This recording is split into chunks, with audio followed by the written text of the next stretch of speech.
How to bounce back after failure. Welcome to Elevate Alpha. Let me tell you a story. In 1997, Apple was weeks away from bankruptcy. The company that had once been the darling of Silicon Valley was bleeding money, losing market share, and facing fierce competition. Many people said it was over, that Apple was finished. But then Steve Jobs returned. He cut unnecessary projects, simplified the product line, focused on innovation, and slowly brought Apple back to life. Within a decade, Apple became the most valuable company in the world. What's the takeaway? Even the most catastrophic failure doesn't have to be your final chapter. Have you ever poured your heart into something, a business, a relationship, a goal, only to watch it fall apart? Have you ever laid awake at night, replaying mistakes over and over in your head, wondering where it all went wrong?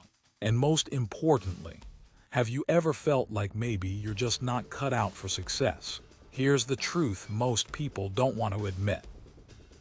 Failure is not the opposite of success. It's part of the process. The only difference between people who stay down and those who rise is how they respond when life knocks them flat. So today, let's break down how to bounce back after failure, not just emotionally, but strategically, so you can turn setbacks into fuel for your next big win. 1. Allow yourself to feel it, but don't live there.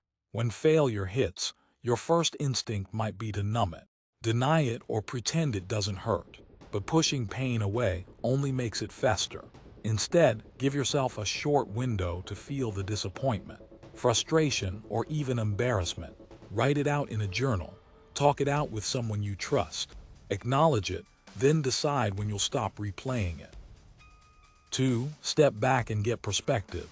Sometimes, the intensity of the moment makes problems seem bigger than they really are. Imagine your life as a 500-page book. This failure is one page, maybe even one paragraph. Ask yourself, will this still matter in a year? In 5 years? That perspective shift can stop you from spiraling into hopelessness. 3. Identify the lesson hidden inside. Every failure leaves clues. Did you rush a decision?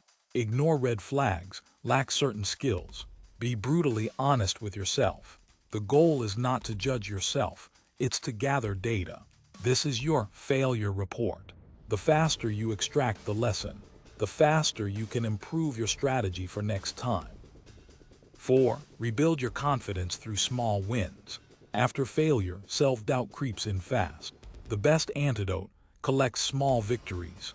Start with achievable, bite-sized goals, things you can complete daily or weekly. Each small win becomes proof to yourself that you're capable, reliable, and moving forward. 5. Surround yourself with growth-minded people. If you spend time with people who see failure as the end, you'll start believing it too. Instead, connect with those who see setbacks as stepping stones.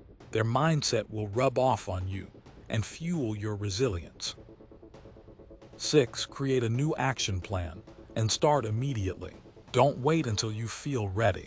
Action rebuilds motivation faster than motivation rebuilds action. Outline your next steps, what you'll do differently, which skills you'll sharpen, and how you'll measure progress. Then take that first step today, even if it's small. 7. Keep your eyes on the bigger vision. Failures feel smaller when you remember the bigger picture. Your dream, your mission, your purpose. These are bigger than one setback. Every comeback story in history exists because someone refused to let one bad chapter define their entire book. Failure hurts, but it's not fatal unless you let it be. Steve Jobs, Oprah Winfrey, Michael Jordan. Every icon you admire has failed, often more than once. What made them legendary was not perfection, but persistence.